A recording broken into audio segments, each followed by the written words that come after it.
ये जो राजा हैं उस ताम्रपत्रों को लिखने वाले, वह कुमाऊँ के राजा हैं, वो बाहर के नहीं हैं, उत्तराखंड के राजा हैं वो, और उनको कत्यूरी कहते हैं हम। अब कत्यूरी शब्द तो कत्यूर के लिए है, संस्कृत में उसको कार्तिकेयपुर कहते हैं। कार्तिकेयपुर से कत्यूर कहो चाहे कत्यूर कहो, या कत्यूर से कत्यूर कहो या कार्तिकेयपुर कहो, कोई संशय नहीं है इसमें, उसके लिए है। बहुत बड़ा राज्य था वो, उसकी राजधानी गोपेश्वर के पास कहीं थी।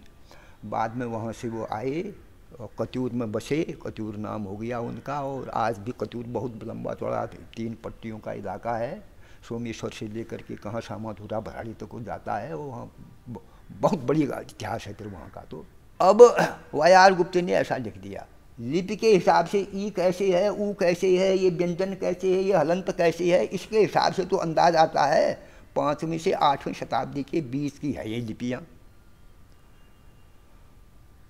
अब कोई राजा दान दे रहा है, पूरा गांव का इलाका दे रहा है, अपने बाप का नाम, अपने बड़बाजू का नाम, 5 पीढ़ी आगे के लोगों का नाम दे रहा है, मैं फलाना हूँ, मेरा परिवार फलाना है, मेरी जाति है, इस तारीख को, इस महीने, इस तिथि को मैंने दी, लिख रहा है। तो 5वीं शताब्दी से 8वीं शताब्दी के बीच का 300 वर्ष का समय लगता है इसमें। कोई रजिस्ट्री आप जमीन की करते हो, जरा तर्क से सोचो आप, सब किताब उसमें लिखा हुआ है। ये क्या है, ये पुरातत्वविद इस तरह का, क्योंकि वो व्यक्तिगत रूप से गए ना, सरकार तो करती है नहीं ये काम। अब व्यक्तिगत रूप से दुबले पतले आदमी बेचारी, अब उसकी धुन को कौन पहचाने, ऐसा लिख दिया उन्होंने। ताम्रपत्र तो जाली हैं, लिपि के हिसाब से मैं इसको ऐसे मानता हूँ। कंसिड हो गया, अपना सिर का बवाल खत्म हो गया, जाओ।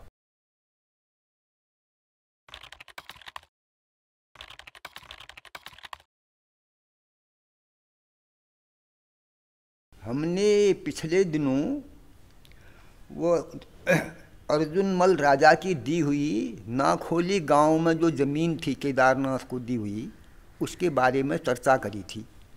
और वह ताम्रपत्र जो था केदारनाथ से कैसे आया था वो, और फिर उस पर क्या क्या हुआ, ये पूरी बहुत लंबी कहानी हो गई थी। उस पर हमने बहस करी और उसके तारतम्य में कुछ और ताम्रपत्र हमारे पास आ गए थे, उस पर भी हमने चर्चा करी।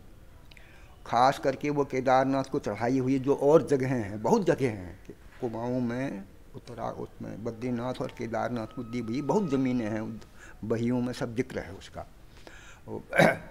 तो ये हुआ था। उसी तारतम्य में मैं आज 2 ताम्रपत्रों के ऊपर बहस करता हूँ। ये 2 ताम्रपत्र 7वीं शताब्दी के हैं।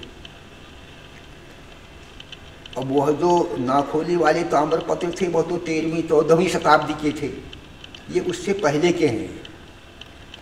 और ये इनमें से एक ताम्रपत्र तो बहुत ही दूसरी किस्म का है, वो उस पर बड़ा भ्रम पैदा करने वाली स्थिति भी है और संदेह भी है उसमें, लेकिन वह है बहुत महत्वपूर्ण। उसको तालेश्वर के ताम्रपत्र कहते हैं। ये जो तालेश्वर जगह है, ये ताम्रपत्र मिले थे 1915 में। तालेश्वर ये सल्ट के इलाके में है, देघाट के लगा हुआ इलाका है वो। तो एक गांव है वो, तालेश्वर नाम का गांव, और अल्मोड़ा ज़िले में आता है, चौकोट पट्टी में। तो वहाँ सन 15 में एक आदमी अपना खेत की जो पुश्ता था उसका, उसमें गिर गई थी दीवार, या नई दीवार बना रहा था वो, उसके लिए नींव खोद रहा था। नींव खोदते समय 2 ताम्रपत्र मिले उसको, बहुत बढ़िया ताम्रपत्र हैं वो। और वो इसीलिए वहाँ के ताम्रपत्र कहे जाते हैं। वो तालेश्वर के ताम्रपत्र नाम हो गया, क्योंकि तालेश्वर गांव का नाम था, वो प्रसिद्ध हो गया। वह ताम्रपत्र जो है वो बर्मन राजा हैं उसको देने वाले, दान में दी गई वह जमीन है बीरनेश्वर दीपता को। और उसी से लगा हुआ, लगभग उसी से कुछ समय आगे तो कत्यूरी राजाओं के दिए हुए वहाँ के ताम्रपत्र हैं पांडुकेश्वर के। पांडुकेश्वर बद्रीनाथ से पहले है, बद्रीनाथ रास्ते में। और पांडुकेश्वर में आजकल बद्रीनाथ का जो कपाट बंद हो जाते हैं बरसात में, गर्मी जाड़ों में, तो उसकी जो मूर्ति है तो हम वहाँ लाई जाती है। 6 महीना वहीं पूजा होती है पांडुकेश्वर में। वहाँ शंकर जी का मंदिर है, तो वहाँ से प्राप्त हुए वो ताम्रपत्र, बहुत पहले से थे वो। उन ताम्रपत्रों को जनाजात माने पब्लिक के लिए खोला एटकिंसन ने, और ये हुआ तो उन पर मैं बात करूँगा। तो ये 2 देवस्थल हैं उत्तराखंड के पुराने, 7वीं शताब्दी में जो ले जाते हैं हमको। पहला देवस्थल है बदरिकाश्रम, जिसको आज हम बद्रीनाथ कहते हैं, वह शब्द नहीं है तब, बदरिकाश्रम है। तो इससे मालूम पड़ता है कि शायद बद्रीनाथ तब रहे भी होंगे तो किस रूप में रहे होंगे, आश्रम था वो। अब इसकी बहुत लंबी कहानी होगी, देखो कैसे बनता है ये। तो ये हुआ तो पहला देवस्थल है बदरिकाश्रम। दूसरा है बीरणेश्वर, शिव जी का मंदिर है यहाँ भी तालेश्वर में। राजाओं द्वारा चढ़ाई गई इन जमीनों के दस्तावेज ताम्रपत्रों में लिखे हुए हैं, जिनकी भाषा संस्कृत है, बहुत गजब की संस्कृत है। बदरिकाश्रम को चढ़ाई गई जमीन के दस्तावेज कार्तिपुर नगर से जारी हुए हैं। बीरणेश्वर को चढ़ाई गई भूमि के अभिलेख ब्रह्मपुर से।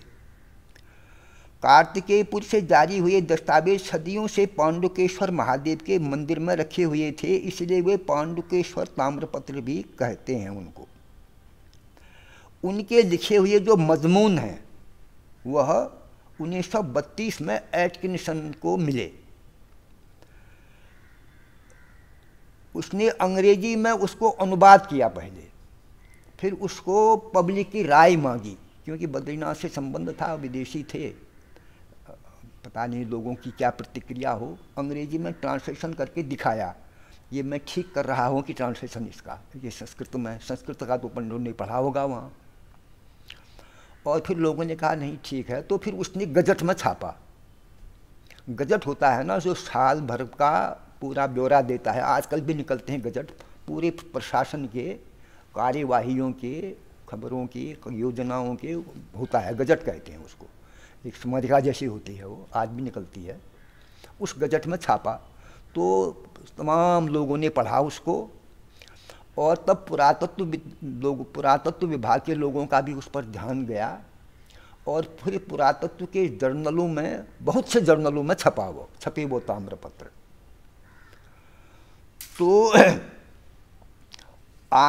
तो वह जो ताम्रपत्र हैं वह सदावर्त कहते हैं। सदावर्त माने वहाँ जो बदरिकाश्रम में जो विद्यार्थी पढ़ते हैं, जो साधु संत रहते हैं, जो ऋषि मुनि रहते हैं, वहाँ जोगी जलंतरी लोग रहते हैं, बहुत बड़ी संख्या में रहे होंगे तब, हजारों की संख्या में। तो उनको खाने पीने का व्यवस्था कैसी हो, कहाँ से मिले वो, तो उनके खाने पीने इंतजामात के लिए वो सदावर्त कहते हैं उसको। मुफ्त की ज़मीन, और उसमें फिर कारीगर हो गए तो उसको भेजते थे वहाँ अनाज, वो गायें भी रही होंगी बहुत सी, तो सदावर्त की ज़मीन कहते हैं। उस सदावर्त की ज़मीन दी हुई है। तो वो ताम्रपत्र एटकिंसन ने तो उसको पॉपुलराइज किया, लेकिन पहले से थे वो वहाँ, पता नहीं कब से थे, वो शंकर जी के मंदिर में थे। शंकर जी का मंदिर का जो है वह पांडुकेश्वर है, पांडु नाम लगा हुआ है आगे। पांडुकेश्वर माने महादेव को तो कहते हैं, राजा अपने नाम के आगे ईश्वर जोड़ देते हैं, तो जैसे नर्मदेश्वर, जैसे अल्मोड़े में कितने मंदिर हैं राजाओं के बनाए हुए, अपने नाम से आगे जोड़ देते हैं। ऐसे पांडु उसके नाम से जुड़ा हुआ है तो कोई भी समझ सकता है कि ये पांडु जो पांडवों के पिताजी थे और तपस्या की होगी उन्होंने, तो उनके नाम से है वो महादेव। तो वहाँ का ताम्रपत्र रखे हुए थे, वो पता नहीं कब से थे, लोग जानते थे यहाँ है करके, तो पब्लिक भी जानती थी। लेकिन अब अंग्रेज ने उसको किया छापा, उसको पुरातत्व को दिया, तो नई किस्म से उसकी स्टडी फिर शुरू हुई, नए किस्म के ज्ञान के आलोक में उसका अध्ययन होने लगा, वो दूसरी बात है। तो ये हुआ। ये जो राजा हैं उस ताम्रपत्रों को लिखने वाले, वह कुमाऊँ के राजा हैं, वो बाहर के नहीं हैं, उत्तराखंड के राजा हैं वो, और उनको कत्यूरी कहते हैं हम। अब कत्यूरी शब्द तो कत्यूर के लिए है, संस्कृत में उसको कार्तिकेयपुर कहते हैं। कार्तिकेयपुर से कत्यूर कहो चाहे कत्यूर कहो, या कत्यूर से कत्यूर कहो या कार्तिकेयपुर कहो, कोई संशय नहीं है इसमें, उसके लिए है।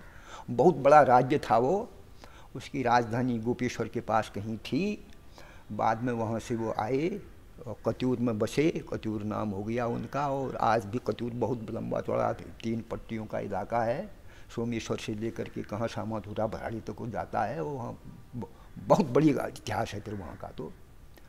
और राजा समुद्रगुप्त के समय वो प्रत्यंत राज्य था, उसका सीमांत राजा था। उससे पहले वो इनका ये जब ये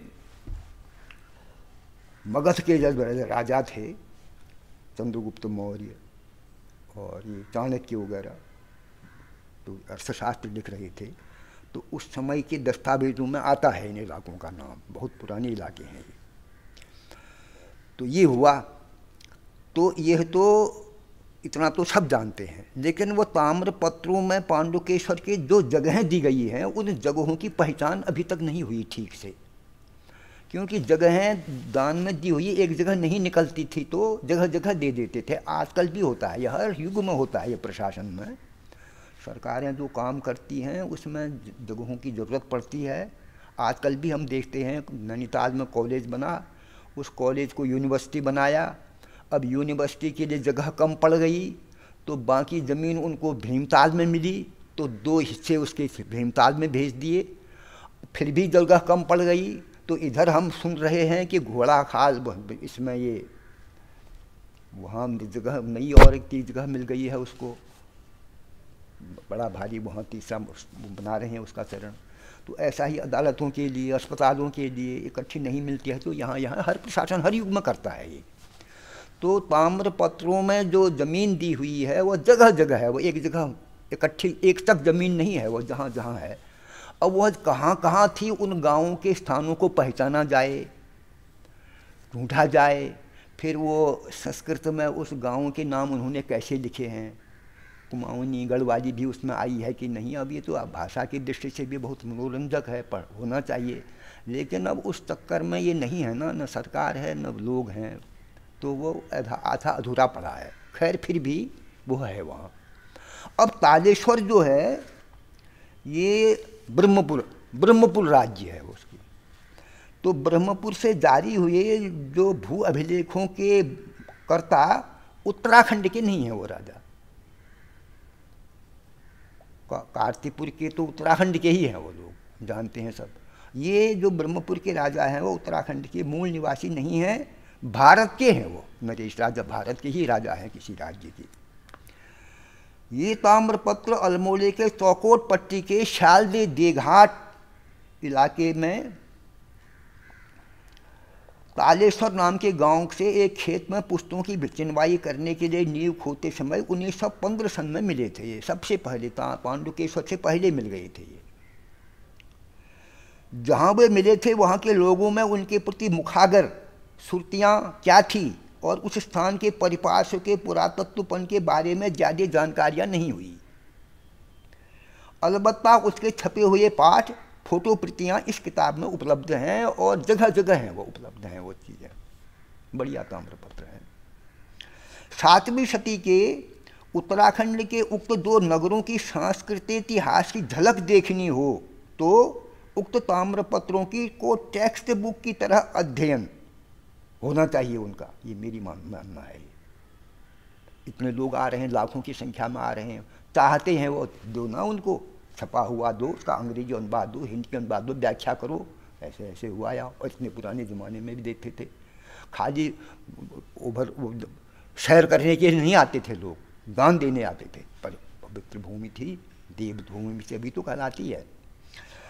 ताम्रपत्रों को टेक्स्ट बुक की तरह अध्ययन और हैंडबुक की तरह तीर्थ यात्रियों और पर्यटकों के हाथों तक पहुंचाना फायदे का काम है उत्तराखंड के लिए। इतने लाख आदमी आ रहे हैं, दो ना, कीमत लो उसकी, दो, ये होना चाहिए। तो ये मेरा कहना है।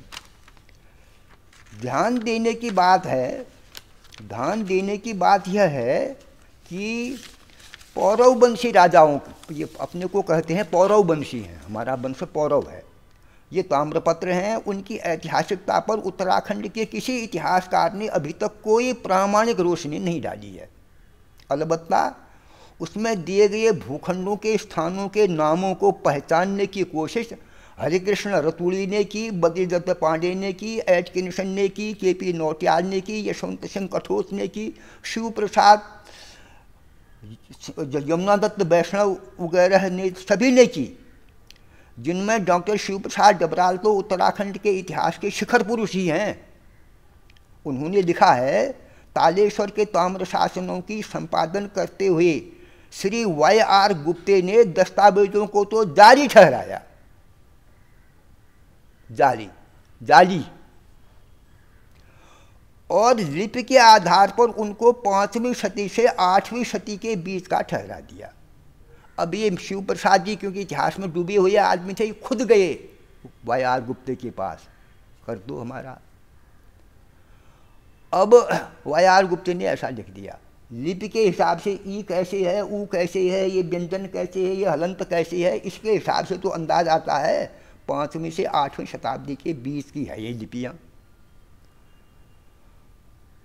अब कोई राजा दान दे रहा है, पूरा गांव का इलाका दे रहा है, अपने बाप का नाम, अपने बड़बाजू का नाम, 5 पीढ़ी आगे के लोगों का नाम दे रहा है, मैं फलाना हूँ, मेरा परिवार फलाना है, मेरी जाति है, इस तारीख को, इस महीने, इस तिथि को मैंने दी, लिख रहा है।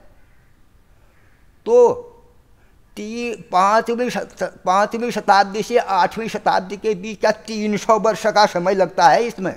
कोई रजिस्ट्री आप ज़मीन की करते हो, जरा तर्क से सोचो आप, सब किताब उसमें लिखा हुआ है।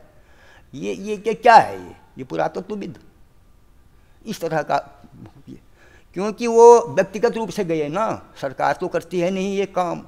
अब व्यक्तिगत रूप से दुबले पतले आदमी बेचारी, अब उसकी धुन को कौन पहचाने, ऐसा लिख दिया उन्होंने। ताम्रपत्र तो जाली हैं, लिपि के हिसाब से मैं इसको ऐसे मानता हूँ, कंसिल हो गया, अपना सिर का बवाल खत्म हो गया, जाओ। और उन्होंने लिख दिया, ये इतिहास में लिख दिया उन्होंने, गुप्ते ने दस्तावेजों को तो जाली ठहराया और लिपि के आधार पर उनको 5वीं सदी से 8वीं सदी के बीच का ठहरा दिया। तो ये उत्तराखंड का इतिहास भाग 3 में लिखा है शिव प्रसाद डबराल ने, और ये किताब छपी है विक्रमी संवत 2026 ईस्वी को। उसके बाद और काम किया उन्होंने, वो स्थिति वहीं पर रह गई। 26 वर्षों के बाद और लिपि के आधार पर 300 वर्षों के अंतराल को लांघ कर ताम्रपत्रों के लेखन में प्रयुक्त हुई संस्कृत भाषा की शकल को गूंथे गए स्थानीय नामों को पहचानने की नए सिरे से पहल की ताराचंद त्रिपाठी ने। इतना ही नहीं, स्थानों के नामों के आधार पर फ्री हैंड रेखा चित्रों में उत्तराखंड के नक्शे का खाका खींचने की भी जबरदस्त जद्दोजहद की। उत्तराखंड में अपने किस्म का यह पहला काम था, जिसका शीर्षक ही था उत्तराखंड के ऐतिहासिक भूगोल, और 1999 में छपी ये किताब। 1915 से शुरू हुई कहानी और शताब्दी ख़त्म हो गई, तब छपी ये। संस्कृत भाषा में लिखित उस निर्दिष्ट स्थान नामों का सूरत हाल ज्ञात करने की उत्सुकता से लेखक तालेश्वर के भूगोल की क्षेत्र सीमा से दूर बगवाली पोखर के इलाके तक पहुंचा। वहाँ जाकर बीरणेश्वर मंदिर के भौतिक सत्यापन में उसे भी कुछ शंकाएं हुई, तो लिख दिया, प्राचीन आस्था का लोभ हो जाने या अज्ञान के कारण परवर्ती नरेशों ने बीरणेश्वर को चढ़ाई हुई जमीन बद्रीनाथ के मंदिर को दान में दे दी, बिना प्रमाणों के। इस जोड़ से ब्रह्मपुर के दान नामों के स्थानों के अध्ययन में एक बदतो व्याघात और लगा। अध्ययन आगे बढ़ना चाहिए था, रिसर्च तो होनी थी, एक बवाल और पैदा कर दिया। फिर भी लेखक ने ताम्रपत्र में लिखी हुई स्थानों के नामों को पहचानने की कोशिश नहीं छोड़ी। यह प्रशंसनीय बात है। डाली है तो है, लिपि से नहीं मिलता है तो नहीं है। शिव प्रसाद डबराल ने लिखा है तो लिखा है, मैं तो करूँगा इसको काम, अपनी धुन से लगा आदमी। अब एक आदमी इतने नामों के स्थानों को ढूंढने कहाँ कहाँ जाएगा? किस जंगल में आप जाओगे? किसके खेत में जाओगे? किस इलाके में जाओगे? किसकी परमिशन से जाओगे? क्या कहाँ कहाँ खोजोगे आप? न कोई संस्था, न कोई सरकार और न कोई रिसर्च की सूरत हाल कोई चीज़ उपलब्ध। तो ये स्थिति है हमारे राज्य में, हमारे देश में उसकी। लेखक ने फिर भी क्या किया, सर्वे ऑफ इंडिया के प्रारंभिक नक्शों में चिन्हित उत्तराखंड के पूर्व स्थानों के नामों की सूची तैयार की। अब कितना कठिन काम है, सर्वे ऑफ इंडिया के पुराने नक्शे और तैयार करो, कहाँ कहाँ कैसे कैसे नक्शे हैं, इकट्ठा करो। वर्तमान जंगलात विभाग के वर्किंग प्लान के सेक्शन के नक्शे जुटाए। वर्किंग प्लान होता है जंगलात विभाग का, कहाँ क्या काम हो रहा है, कहाँ क्या काम हो रहा है, कहाँ ज़मीन कट रही है, कहाँ से उठा रहे हैं बालू पत्थर, और कहाँ कहाँ से शेर खा रहे हैं आदमियों को, और कहाँ कहाँ के पेड़ों की छटाई करनी है, कहाँ प्लांटेशन करना है। इसको वर्किंग प्लान कहते हैं। बहुत ज़बरदस्त काम हुआ है जंगलों में। अब ये खोज करने वाला आदमी इतिहास का कैसे जाएगा वहाँ? फिर भी कोशिश किया उन्होंने नैनीताल में, इस प्लान में, इस सेक्शन में, इस सेक्शन में, इस सेक्शन में, यार जा करके बनाओ इसका नक्शा, हमको दो, हमको दो, हमको दो, जुटाया उसने। उसमें अंकित स्थानों के नामों के सातत्य में सर्वे ऑफ इंडिया के नक्शों में दर्ज स्थानों की समझ बढ़ाई अपनी। फिर राजस्व विभाग के बैटन व बेकट के बखत के 18वीं 19वीं सदी के गाँवों के खेतों के खसरा नंबर लिए, मुंतकीब और फांटों में ढूंढे ब्रह्मपुर और बीरणेश्वर के स्थान, अनुमान लगाया संस्कृत नामों से मेल खाते स्थान नाम को से और कहाँ कहाँ हो सकते हैं।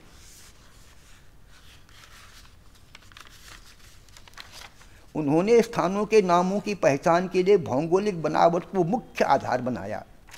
आधार पर जगह का कोई नाम तय हो जाता है तो उसकी नकल पर दूसरी, तीसरी और कितनी ही जगहें नामित हो जाती हैं। उदाहरण के लिए जिस भूलोक में, जिस भूतोक में गूल का पानी आसानी से पहुंचता है वह तो कुलोण कहे जाने लगती है पहाड़ की भाषा में। उस आधार पर बने कुलोण नाम के तोक 2-4 नहीं, कितने ही होंगे। आसानी से जहाँ पहुँचता है कुलोण, यहाँ ले दो कुलोण, वहाँ ले दो, वहाँ ले दो, वहाँ ले दो, बहियों में देखा है हमने। अब फिर मूल कुलोण कहाँ पर था या कैसे आप तय करोगे? उसमें गिनने बैठेंगे तो आंकड़ा बनना शुरू हो जाएगा, मूल कुलोण के आंकड़े बनना शुरू हो जाएगा। फिर मूल कुलोण कहाँ था और पुनर्नामित कुलोणों की पूर्वापर संख्या पर जाएंगे तो डाटाबेस बनता जाएगा। असली चीज़ तो छूट जाएगी, अब वो डाटा में चले गए आप। इस भांति किताब का एक पहलू आंकड़ा, डाटा और उसके अध्ययन में चला गया। दूसरा पहलू स्थानों के देशज नामों के संस्कृतिकरण की बनावट में चला गया। ऐसा होता है, काम करते करते करते ऐसा होता है। तो इसको हिस्ट्रोलॉजी कहते हैं। जैसे भाषा शास्त्र बनता है, आप उस आदमी के पास जाओगे, उस आदमी के पास जाओगे, शौकों के पास जाओगे, इनके पास जाओगे, उनके पास जाओगे, प्लेन्स के लोगों के पास जाओगे, रेगिस्तान में रहने वाले लोगों के पास जाओगे, गद्दियों के पास जाओगे, बंसारों के पास जाओगे, सबकी भाषा, सबकी हिसाब किताब लगाओगे, सुनते सुनते सुनते भाषा के आपको ज्ञान हो जाएगा। अच्छा, ऐसे बनती है भाषा, उसको भाषा शास्त्र कहते हैं। जब आपका भाषा शास्त्र का ज्ञान बहुत हो जाएगा तब आप लिंग्विस्टिक में जाओगे। ऐसे आपने 150 शब्द लिए और आप उसको व्युत्पत्ति करने लगे, न जड़ न पुटु को, कैसे होता है? जैसे तो हो रहा है सब। तो ये हुआ।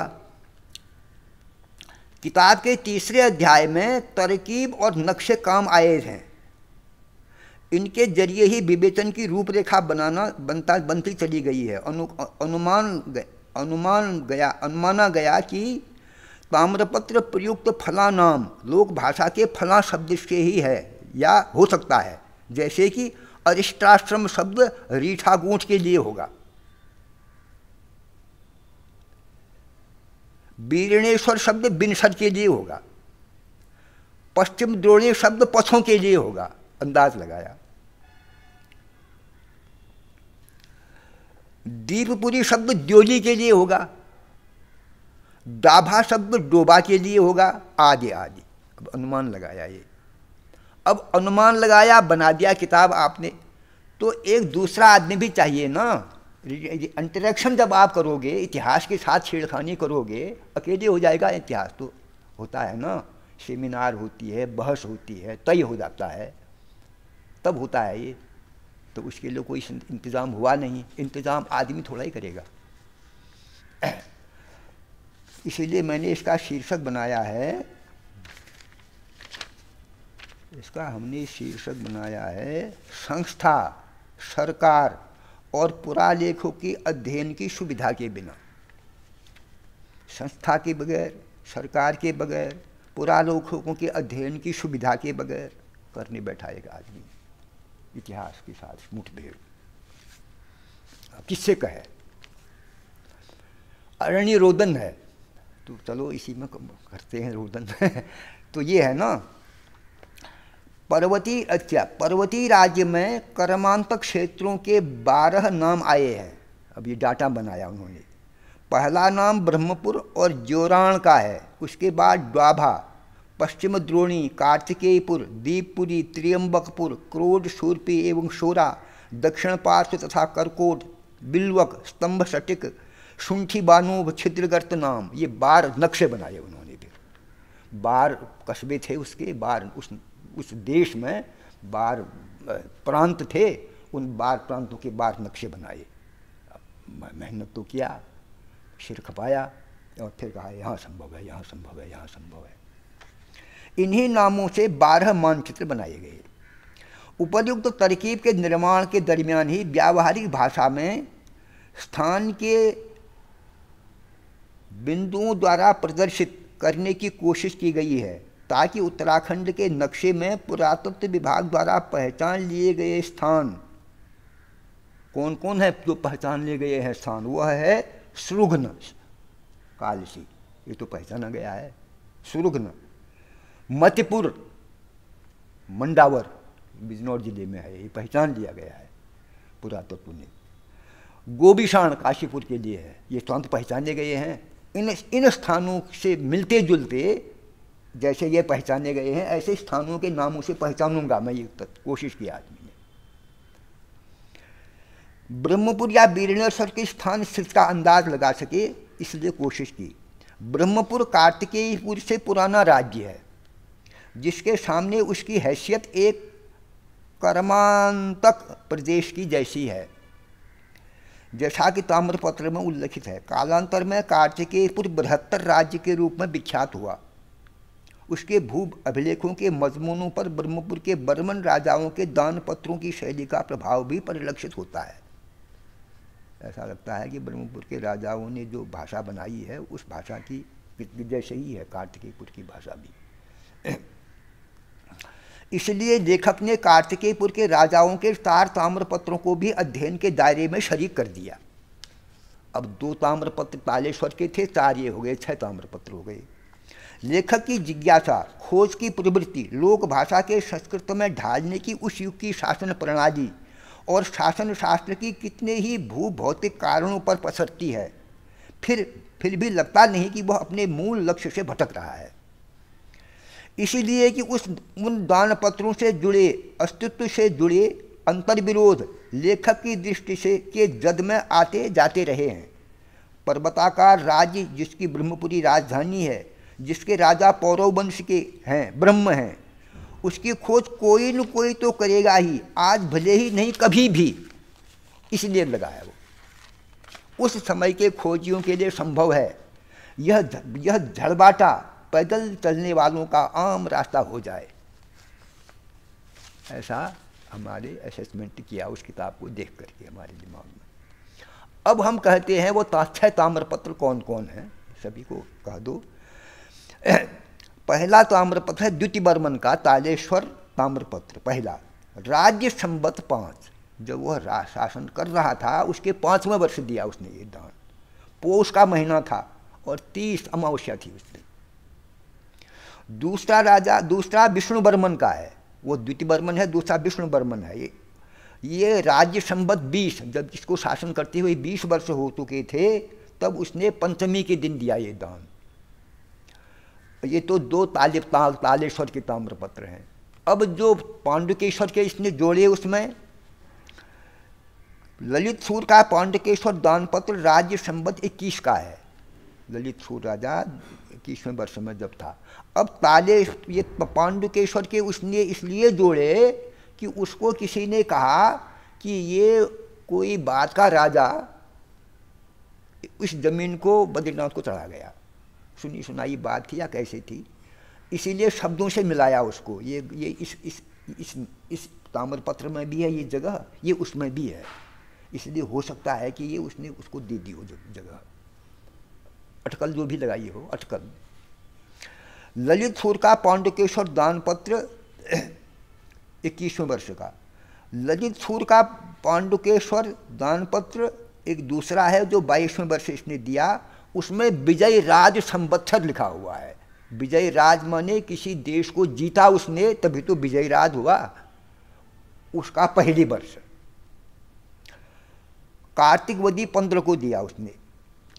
एक फिर 5वां ताम्रपत्र है पद्मठ देव का पांडुकेश्वर ताम्रपत्र, ये 25वें वर्ष राज्य में दिया। ये पद्मठ देव वही है जिसने बागेश्वर में भी मंदिर बनवाया, दान दिया, वहाँ भी दी। वो पत्थर में था वो शिलालेख, वो ख़त्म हो गया, पता नहीं कौन ले गया उसको। एटकिंसन ने पढ़ा उसको, पाठ है उसका, लेकिन वो उठा के ले गए कोई। छठा है सुभिक्षराज देव का पांडुकेश्वर दान पत्र राज्य संवत 4। ये सुभिक्षराज, पद्मठ देव, ललित सूर और ललित सूर का दूसरा और विष्णुवर्मन, ये ललित सूर का, ये 4 ताम्रपत्र पांडुकेश्वर के हैं।